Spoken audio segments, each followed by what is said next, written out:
Well, I have opened it up. Took a bit of courage. The smell was very foreboding.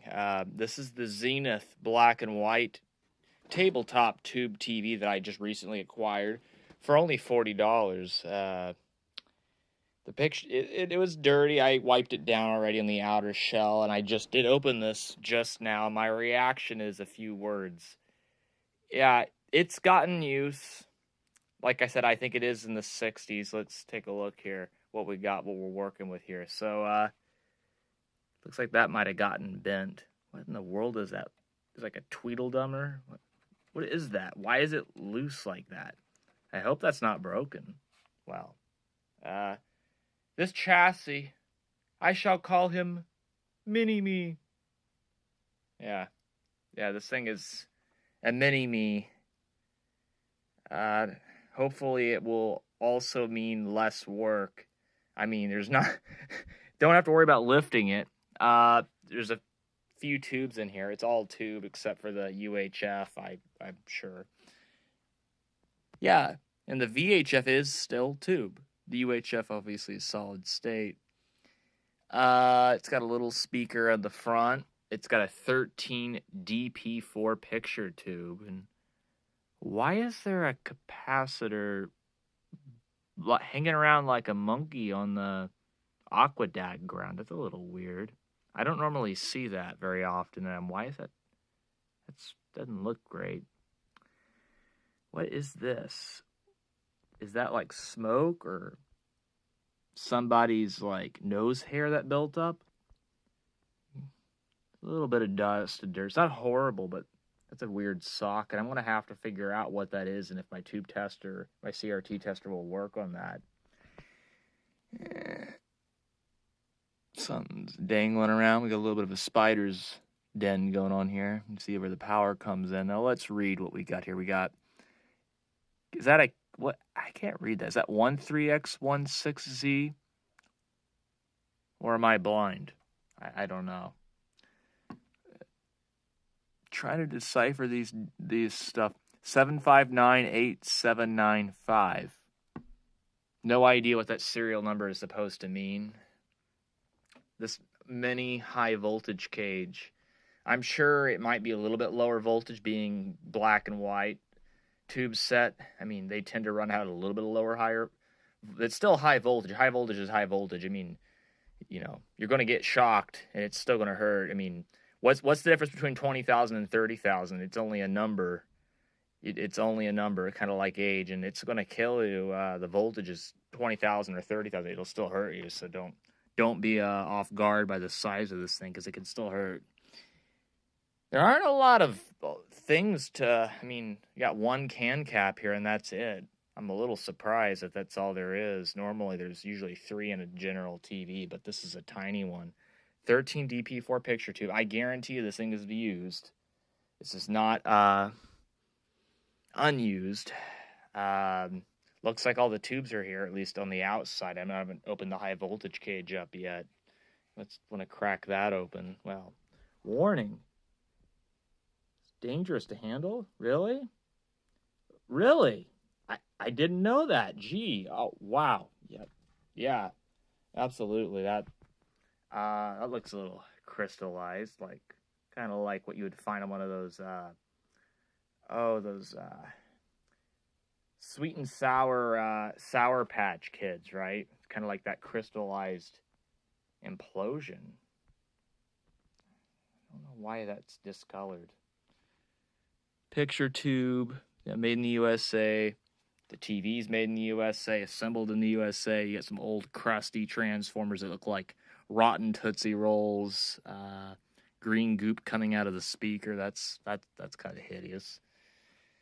Really, I don't think anyone's ever bothered to open this up. I think it just failed, and they just said, oh, well, it's a cheap little tube set. I mean, no, they couldn't have been that cheap. I mean, TVs in general were expensive in the 60s. Even a tiny one like this was probably at least a few $100s in today's money, right? What is this? Is that a Compactron? It's a really weird number. 38HE7. Thick, dusty crud hanging around here. We got little tiny tubes and I don't really see any signs indicating what happened. Now, I will disclose... Whoa. It's a little goopy there, isn't it? Did you have a little poo-poo pee-pee? Did you have a little pee-pee? You have a little pee-pee? I think you did. Yes, you did, you little poopy pee-pee poo-poo-poo. Oh, you should pee-pee poo-poo-poo. Oh, this is going to be quite a... Oh, God. Yeah, the thing piddled itself down there. That's a leaker. We've got a leaker here. It wasn't just a stinker. It is a leaker now. Yeah. Well, don't let the small size of this thing fool you. It is. This is going to be probably putting up a fight, I'm sure. Why wouldn't it? Everything else tends to with this stuff. It's very finicky. Good news is it has not been necked. I don't believe. Black and white set. I mean, hand-wired chassis. Can you imagine the cost it would be to do that in today's world in the United States? How much it would cost? It'd be a lot. But I think that it was a very nice job that they did, and I think it was worth everything. I mean, these TVs from Zenith were built like a tank, mind you. Oh, here's the cover. Hey, there we go. What do we got here? We got, 13X16Z TV chassis. Hey, someone did open it up. They did a little doodling here. 11 kV8. Are they doing a tub? A tube, not a tub. A tube substitute. It actually mentions transistors. That gives you an idea. 125 watts. But what year manufacture is this? I don't really see anything that indicates that yet readily. It's a patent number. They patent this little antenna thing there. That's nice. Like most of these older TVs, the chassis is ground, so you might want to be careful when you're handling it. Otherwise, you might get a little zap. What tube did they put in here? So this was serviced. Someone did open it up at least to probably look and see what tube it wants. Yeah, so this tube was changed. This tube was put in and is not original. Because of this drawing here, L11 KV8, but 10 JT8 was what was originally in there. So that tells me that was a sound limiter. We got sound limiter tube. So all these tubes do different functions, and as technology and vacuum tubes had got more advanced, you had tubes that could do multiple functions, or technically each glass envelope had multiple vacuum tube circuits in them.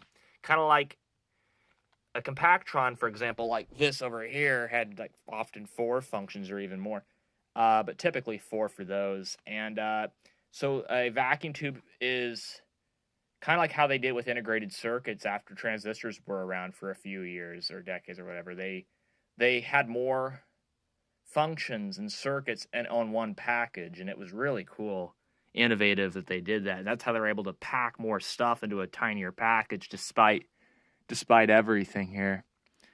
You know, little few tubes hiding under here. This is going to be probably not too hard to fix just because, well, you know, what do you expect? It can't be that hard, right? Hopefully this thing won't implode on me while I'm moving it. Well, I guess I'm going to find out here. I'm going to have to see if I can get the photo fact for this. Shouldn't be too hard. It's a Zenith, right? Here's some codes for anybody who's interested. If anyone can tell me what these numbers mean on the back. I don't really know all of them. I'm just looking for the date of manufacture, but I'm sure it has to be 1960 something. Probably late 60s. I'm actually leaning more towards the late 60s at this point. Now let's turn it around here. Yeah, there's 2 tubes under here as well, bear in mind. I don't really see any wax papers or nasty ones on top. I just see a Mallory can cap, and that's going to have to go. I bet you money that failed open on a section. Because when I turned this on, I didn't turn it on, excuse me. I put the power knob in the on position, and I hooked up my multimeter to the leads to see if it was open or shorted. It was open. It was basically, it was basically shorted. There was almost complete total continuity. The continuity function was beeping the heck out of itself. It was bleeping, angrily saying, hey, this is